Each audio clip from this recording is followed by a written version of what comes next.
Welcome everybody, this is Dr. G from All Is Love Media. Do you, boo-boo, do you. Whenever you were a kid, you used to love movies. Everybody loves movies. Everybody loves a good story, more specifically a love story. Sometimes even with tragedy in it. And I think the biggest people that really get this is Disney. I mean, think about it. Cinderella loses the little slipper and so forth. At the end, she becomes, you know, the girl that everybody with, the modern Beyonce. That's what we were just saying, you feel me? Beauty and the Beast. Yo, for real, my man look like me. That's like kind of like a story of my wife and I. Don't judge me. Y'all judging me. I know that's messed up. But Beauty and the Beast, what ends up happening is, man, you know, the little kiss, so forth, and then he gets to marry the girl and so forth. I remember whenever I was a kid, the very first movie that I saw that made me actually question how much I like Disney was Bambi. I mean, think about it.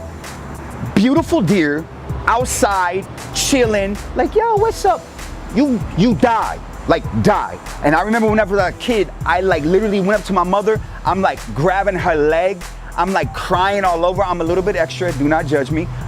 Crying like moccos, boogers all down my face, all on her leg. You know, those movies, it had an impact on me. Bambi had an impact on me. And for real, man, movies do have an impact on us, more specifically love stories, tragedy. We all love that. That's because they move us in a certain direction. Today I want to talk about my boy J.Cole's album, K.o.d. More specifically, one track on there, Kevin Hart For Real. If you already heard the song, you know what it's about. Especially the video. The video is a beautiful portrayal of what's going on. You have a guy who's kind of famous. He walks around and he gets different temptations, rather through social media. He's at the store. He has girls coming on to him, modern day, sliding in the DMs in the most Christian way and so forth, you know, trying to hit him up. And so they swiping to the right, swiping to the left. You know all the good stuff that none of y'all do. You know what I'm saying. So he loses his girl. And this is a playoff of what happens with Kevin Hart a few months ago whenever he cheated on his wife. He went to social media, he's crying, he's like, yo, I'm sorry, so forth. You know what I'm saying? And J. Cole plays off of it, and that's what that track is about. That track is about, it's almost like a movie, if you will, talking about how you love somebody, and whenever you don't respect them for who they really are, you kind of lose sight of that because of different temptations from social media, from the friends around you, and so forth. You see what I'm saying? We all know those certain things. Let me tell you about another story. See, a lot of us think that these stories, you know, they're new and so forth. Nah. Let me introduce you to my boy David. 1 Samuel 11 and 12. What ends up happening is my boy David, King David, a man after God's own heart. This is my boy. This is my dude. He writes bars. He writes songs. Those are the Psalms. He becomes this great king, and he's supposed to be off at battle. And he's like, nah, I'm gonna take, you know what I'm saying? I'm gonna take this time off. You know, I want to kick back in my lazy boy, watch the big screen and so forth. But one day he decides to go out and walk on his beautiful palace outside on the porch, and he sees this girl, Bathsheba, taking a bath. And he's like, yo, what's up? He slides in her DMs. He's like, yo, what's goody? She ends up coming over, and they get to know each other, and that in the biblical sense. I don't need to explain what that means in the Hebrew. They, you know, Netflix and chill, if you will. You know what I'm saying? So what ends up happening is she's married, and he ends up impregnating her. They have a child because of this. Now he has to hide this child because he knows that one, she's married, and two, he's the king. He shouldn't be doing these things. You see what I'm saying? So what he does in order to hide the pregnancy, he kills Bathsheba's husband. He has him killed. Isn't that us? We do certain things in love of God more specifically, and we hide. And what happens is he hides, and a prophet comes to him, and he gives him this dope parable. And he's like, yo, there's this king, there's this farmer, he has a lot of sheep, and while he has a lot of sheep, he ends up going to steal this other guy's animal. While he has a lot of animals, he steals this other guy's animal. What do you think about that, David? And David is just like, man, let's go get him, how dare he, whatever it may be. And then the prophet looks at David and goes, David, that's you. Like I said, that's us. We find ourselves in different ways. Life just simply happens. And before you know it, we fall short of the love of what it is that we have for other people, for our God, and so forth. We all have to understand something. And it's funny because I get to cheat, I get to teach, I get to do this literally all around. And I always get people coming to me and they tell me through social media, all different ways. They're like, Alex, the church, they're trying to keep me from something. They don't want me to have any fun. No, that's not it at all. You got to understand something. First of all, the church has been around for 2,000 years. It's not that God is trying to keep you from something. He's trying to keep you for something.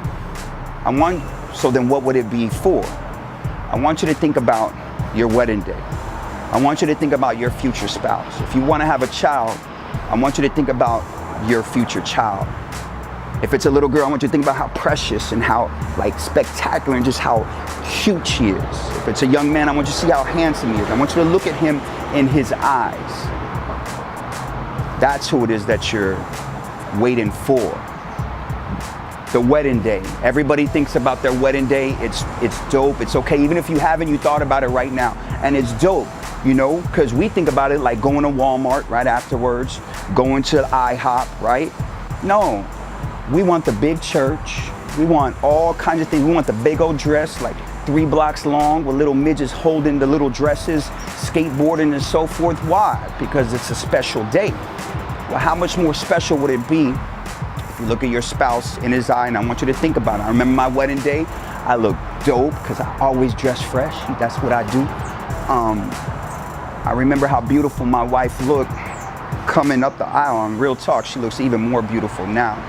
But I remember looking at her in her eyes. Now I want you to do that. I want you to think about the for. That's who it is for.